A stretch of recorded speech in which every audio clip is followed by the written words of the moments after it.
And thank you to the Carlsberg Foundation for the invitation and the opportunity to speak here today. It's really a pleasure. And today I will present the polychromy project at the Ny Carlsberg Glyptotek entitled Transmission and Transformation.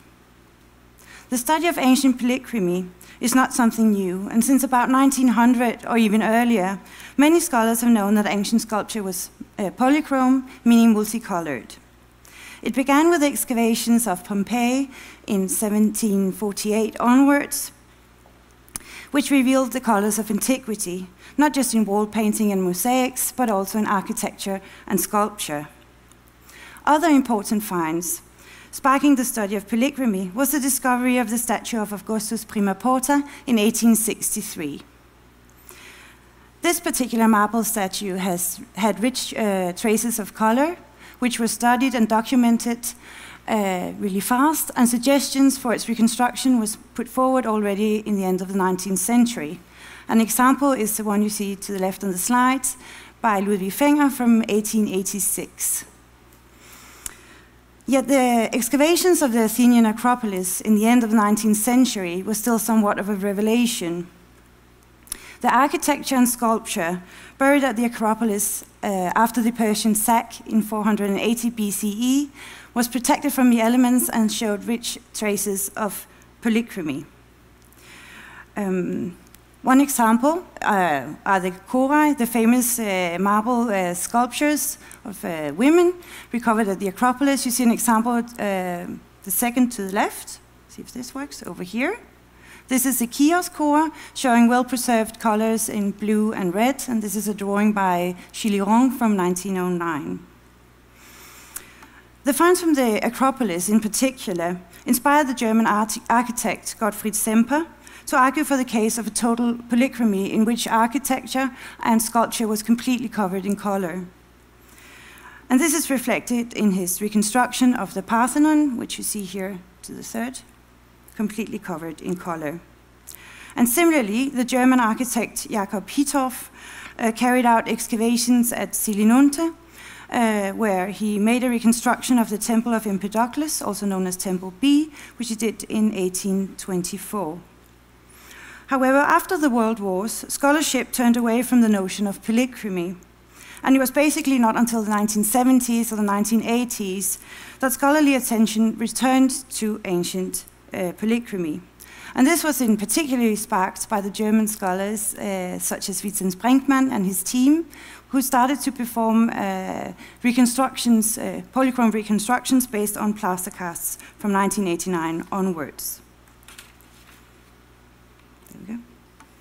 And during the past 10 years, outstanding research on ancient polychromy has been carried out at the Ny Carlsberg Glyptotek, who has gained a leading international position in this line of research. This has proven beyond doubt that the ancient marble artworks was not left white, but was indeed painted. But the knowledge that ancient sculpture and architecture really were polychrome does not mark the end of polychromy research. On the contrary, now we can focus and continue our research, focusing on a more comprehensive and detailed knowledge of how the ancient world was colored and why. This entails not solely a focus on the identification of pigments, but to a higher degree on technique and craftsmanship. For this, it's relevant to examine and study artifacts with extensive polychromy, not just on marble, but also on substrates such as terracotta. It might appear superfluous or even obvious to examine clearly polychrome artifacts, but in fact, but this is far from the case. And in fact, clearly polychrome artifacts can tell us a lot about how ancient polychromy was created. More and more museums focus on ancient polychromy and include it as part of their research and dissemination. However, this research is often carried out by individual scholars and only rarely as part of research projects solely focused on polychromy. Much of this research is primarily focused on the identification of individual pigments, often on marble artworks, and the reconstruction, and there are only very few long-term projects. And in the Transmission and Transformation project, we seek to insert our results in a broader context from an interdisciplinary perspective. So over the last decades, research on ancient polychromy has experienced a decisive breakthrough. This has come about because conservation science and the natural sciences, in particular geology, physics, and chemistry, have teamed up with the humanities of classical archaeology, classical philology, ancient history, and art history. And this is also reflected in the constellation of the polychromy project at the Glyptotek, which combines these lines of research. Some of the aims and research questions the project addresses are identification of pigments on ancient artworks, painting techniques and composition, the original appearance of ancient artworks, provenance of pigments, trade and distribution of ancient pigments, and not least the influence between ancient craft traditions. The project is divided on a number of work packages, examining artifacts in the collection of the Ny Carlsberg Glyptotek. The work packages focus on different aspects of polychromy, underlining the vast potential of polychromy research. However, for today's presentation, I will present only one of our work packages, and this one concerns the famous pigment Egyptian blue. Egyptian blue is a synthetic pigment made by heating a calcium compound together with copper and quartz. However, synthetic blue pigments based on cobalt are also known, so far primarily in Egypt, such as the so-called Amarna blue. The hue of Egyptian blue pigments ranges from saturated almost black blue to light blue, bluish green, and purple, all dependent on the materials used for its production and its manufacturing process.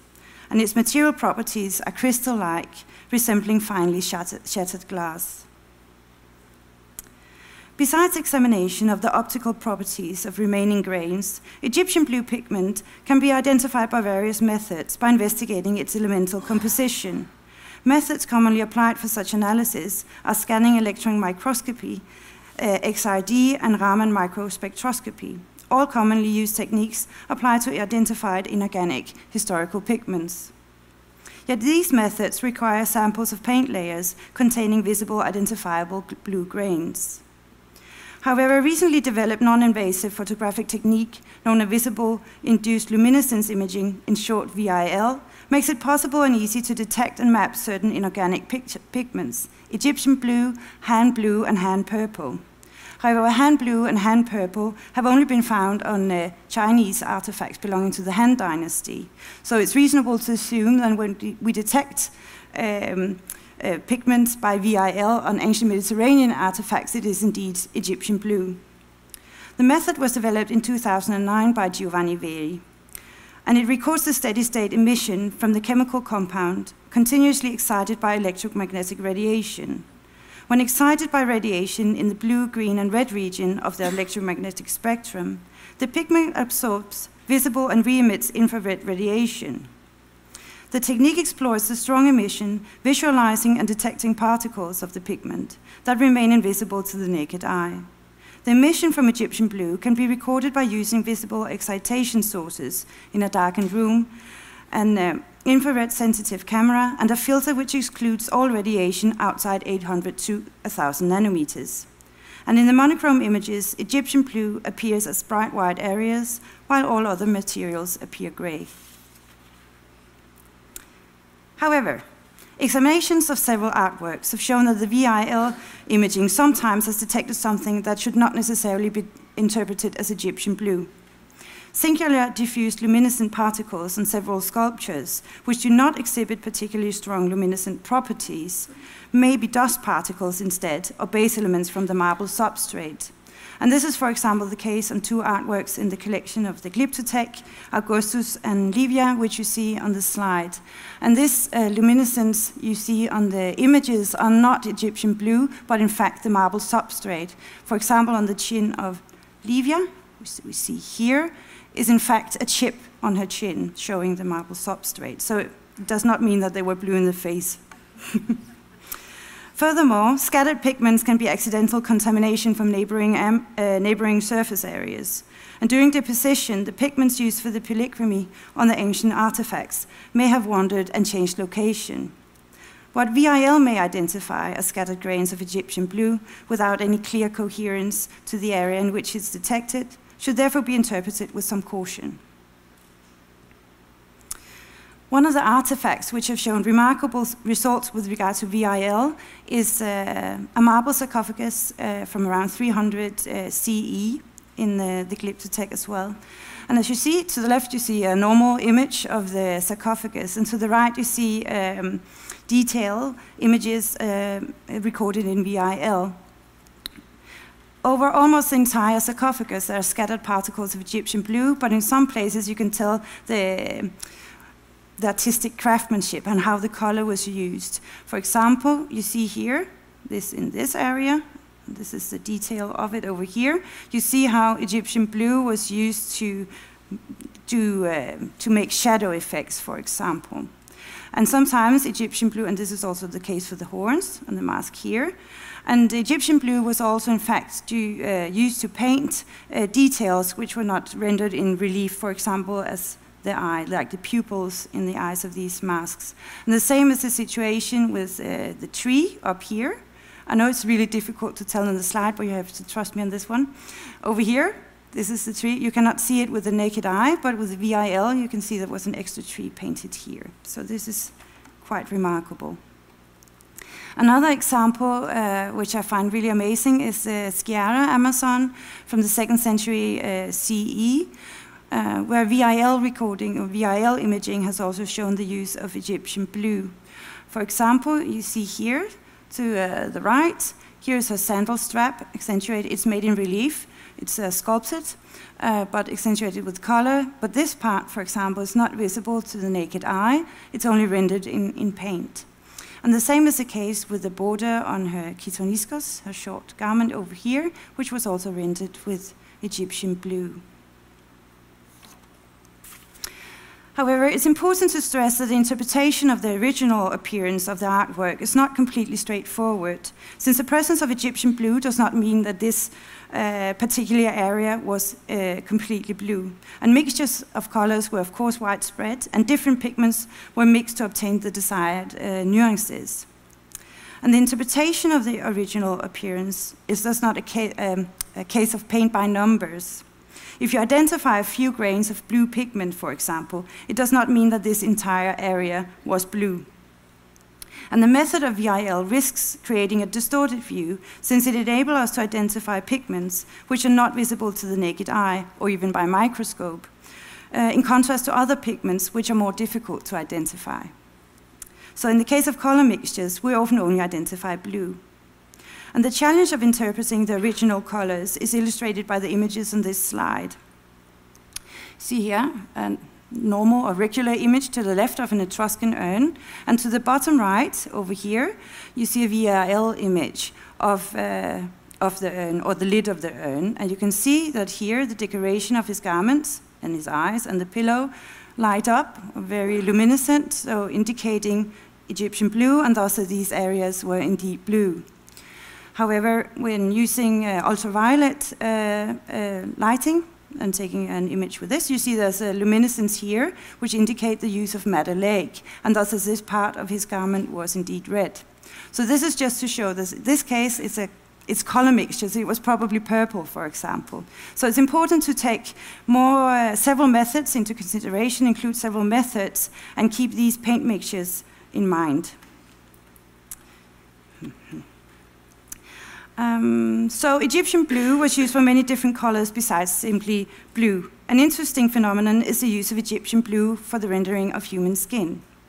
This is attested on Roman marble portraits, but also on Etruscan terracottas, such as the antefixes. And as you see in the slide, Egyptian blue was mixed in with other colors to create a light skin tone. You can see here a bright skin, and this, you see here the original skin painted here, and her face as well.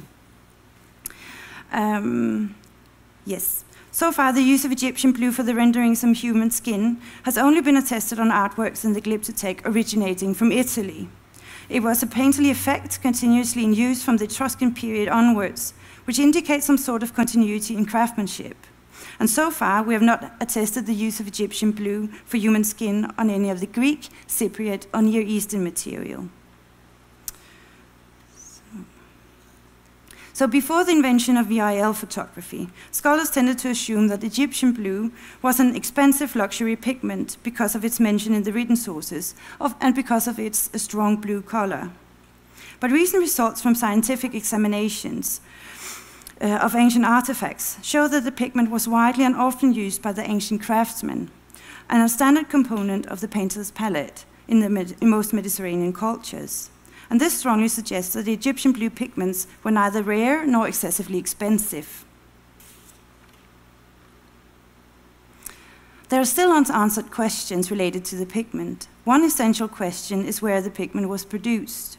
We know it was produced in Egypt from at least the 3rd millennium BC, but when local production began in other parts of the Mediterranean region is still unknown. According to Vitruvius, synthetic blue pigments were invented in Alexandria and later imported to Italy, where it was mass-produced in Puteoli. Although Vitruvius notes that the pigment was initially produced in Alexandria, archaeological evidence shows that Egyptian blue was in use long before the city existed. The earliest known evidence comes from Egypt and dates from the early 3rd millennium BC. In the 2nd millennium BCE, Egyptian blue was produced at a village near Karnak, presumably to supply the painted decoration of the royal tombs and at Amarna. And production sites have also been identified at Memphis, Thebes, and Sawiet el Rakam. I probably pronounced that wrong, but. Furthermore, production sites have been identified in Mesopotamia, which seems to have been running parallel to those of Egypt.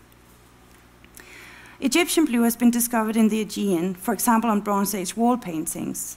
Yet so far there exists no evidence for a local production of Egyptian blue pigment on any of the Greek island sites, which could be an indication that the pigment was imported.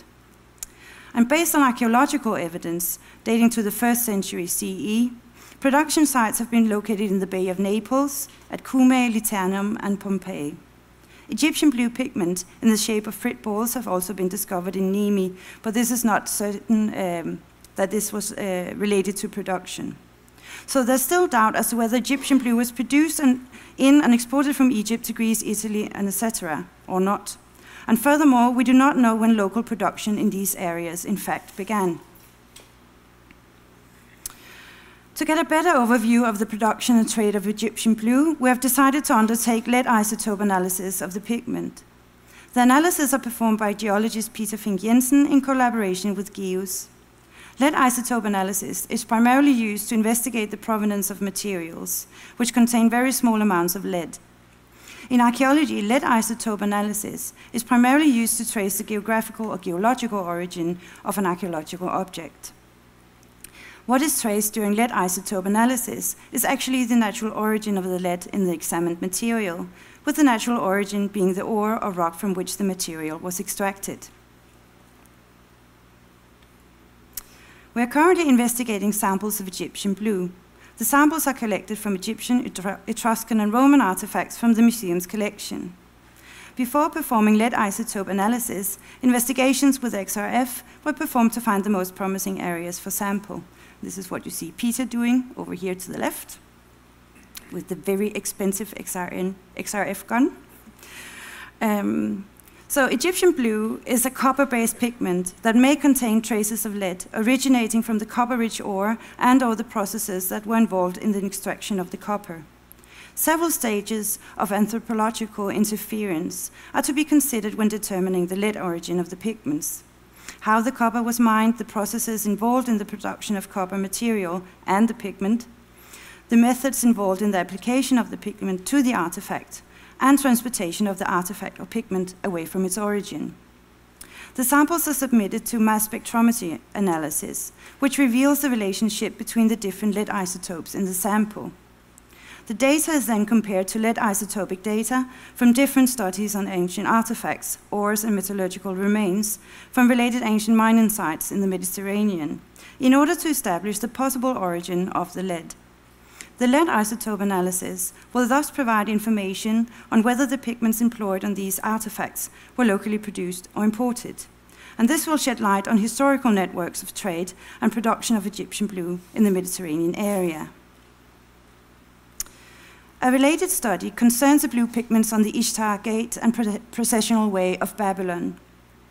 These architectural structures are among the most impressive remains of the ancient world.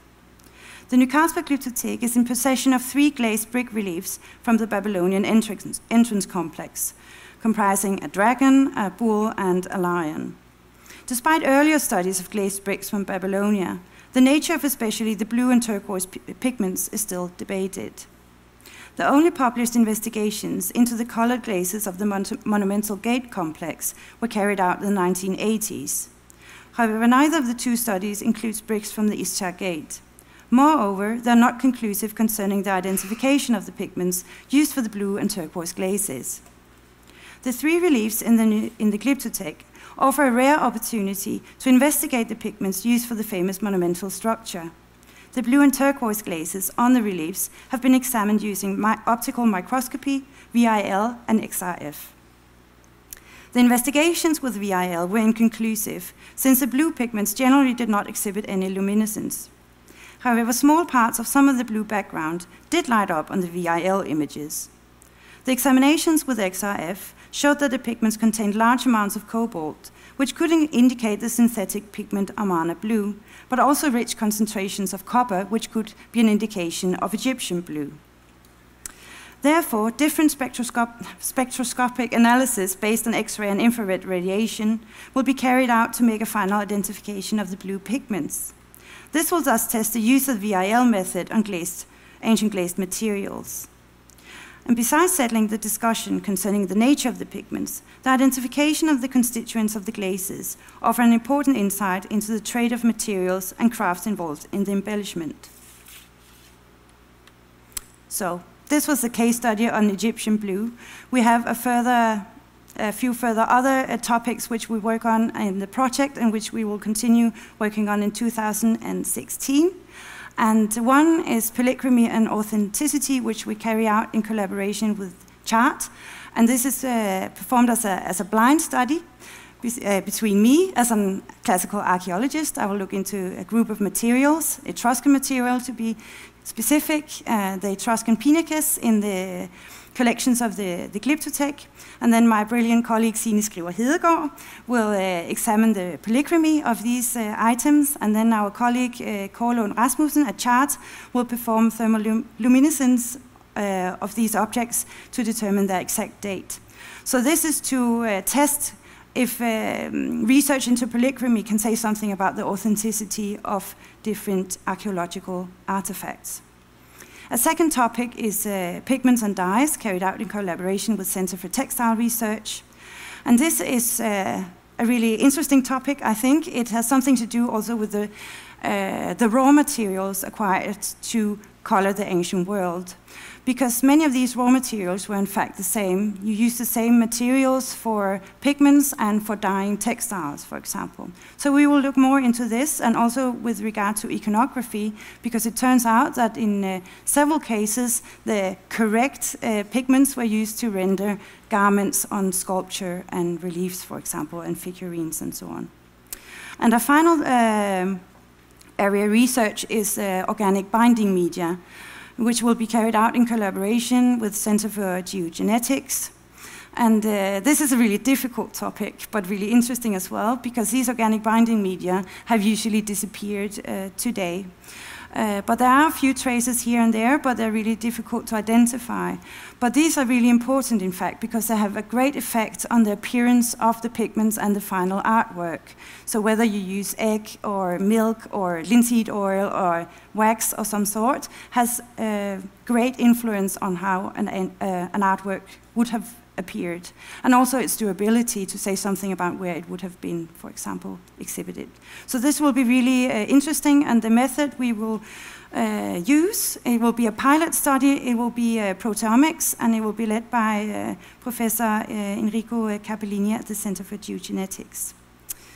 Yes, so now all there is to say thank you to my wonderful colleagues at the Glyptotek and all our collaborators. Thank you.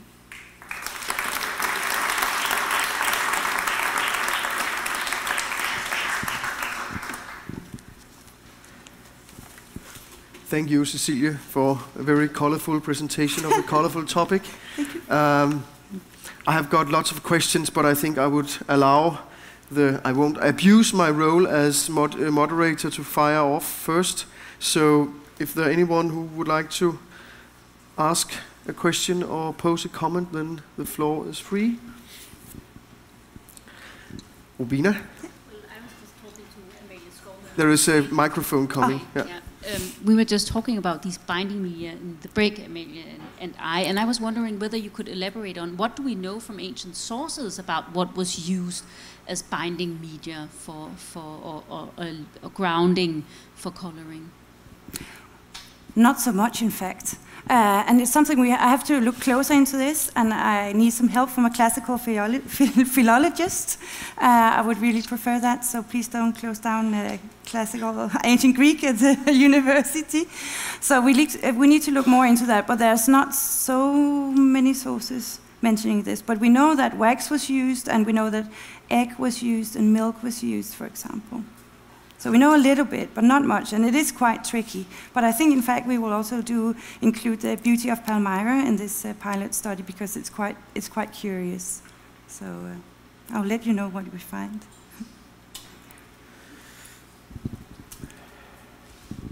Yeah, this is about the small blue pellets that are often found in the excavations, and we also found in some of them in Nemi. Yes. But I think that they were part of a wall mosaic, because they were found together with a glass tesserae. Yes. And you see them a lot of places used as exactly. So not all of them were apparently used for making color, so to speak. No, exactly, because you're right. Because sometimes you find them in these balls of frit in a way, which could be grounded and used as pigment if one wished to, of course, and you can use them for other things as well. But it's quite tricky, of course, to say something about if there were indeed production in Nemi, for example, then you have to carry out analysis, for example, lead isotope analysis, to say if it's made from local material, for example. So it's the same kind of bullet you use for both? I mean, I would say so, yes. I would say so, without being 100% sure, but I would say so, yes. Yeah.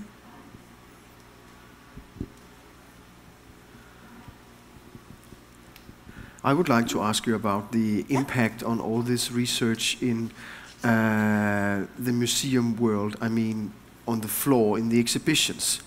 Now, you see here and there, in the Acropolis Museum, also in the Glyptotek, our own Glyptotek, and in other museums, you see a tendency to try to get this color message across to the audience in the exhibition. But do you think that we are good enough at this point? Do you think the message... In the Glyptotek? In general. In general. In the world museums of ancient sculpture. I think we could do much better. Yeah. I think we could do way better. Also because a lot has happened since the 80s. A lot of important research has been carried out, but for example, the painting of plaster cast, for example, I don't think that really does it for us anymore. But I think maybe especially digital, digital resources can be an immense help. Also what I have done in the Metropolitan Museum, for example, Color the Temple, where they do this, what do you call it? Like showing a movie on the temple. Yeah, exactly. Beaming on the building. Yeah, beam it on the building, for example. Something like that. I think that's quite an interesting thing to do. I think we should do that too. Good. Just saying. Yeah. Hi, thank you. Amalie Skovmøller. I would just like to comment on how to sort of communicate the whole colors in antiquity to normal, regular people coming into museum context. I think all reconstructions requires an explanation, and I think most museums, whether they are digital or physical or, just kids sitting painting what they think it could have looked like, I think we should be better at sort of communicating the purpose and the processes and the thoughts surrounding, because all reconstructions are experimental, not only in the colors we think may have been used or what they originally looked like, but also in the technologies used to make reconstructions. So I think on the whole, all the way around, we could be better explaining this. Is your point also that because people are afraid of stepping out and doing things that they are simply not doing enough because they don't want to go out there and show too many things that are hypothetical? But that's what all reconstructions are doing. They are, you know, basically hypothetical. Yes. And I think that needs explanation, because that is a difficult thing to explain to people in, you know, just the museum context. Yeah. And I think also, you know, I'm not really, I only touched upon, you know, experimental archaeology and research in general in relation to polychromy reconstructions when I did my PhD. But I think we also, because many people are doing reconstruction in different countries and in different museums, but people are normally, you know, tended to be affected by different traditions of making, you know, or doing experimental research. So I think we are actually quite, you know, in some way, there are some challenges that needs to be tackled. We cannot just, you know, do reconstruction and compare them. We have to explain them all the time. That's. I completely agree. They cannot stand by themselves. No. I completely agree. That's very important. They need explanation. Yeah, you cannot just put up a colorful reconstruction without something to go with it. You're right. Because sometimes the process behind the experimental reconstruction is, you know, the goal in itself. Exactly, and not the final project. Not the physical result, but the entire process. But it's getting all too difficult and complicated for the museums of the world. You need to be able to present experiences that can be had in half an hour and 45 minutes. I know. But sometimes, you know, the public likes to be invited, you know, to a sneak peek behind the curtains. And sometimes the process behind making the reconstruction can, you know, provide such a unique experience to some visitors. It's been my experience anyway.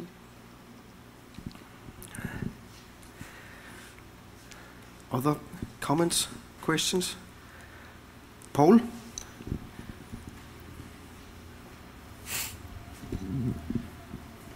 Did you mention something in the beginning about also colors on architecture? Yes. Do you have any plans on? Well, we are working on the Babylonian gate complex. Of course, we're working on that at the moment, and we have examined a lot of the Etruscan artifacts, architectural decoration, for example, antefixes, and so on. So, yeah. Everything we have in the collection in the Glyptotek. No classical temples. Well, if you offer, I would like to come with my colleagues and examine the temple of Halikarnassos. You can just call me and then we'll come. I think that would be wonderful, but we don't have much architectural elements, for example, from the classical period in the Glyptotek. And at the moment it's mostly of what we have in the storage facilities. But let me know, we would be happy to go to Turkey.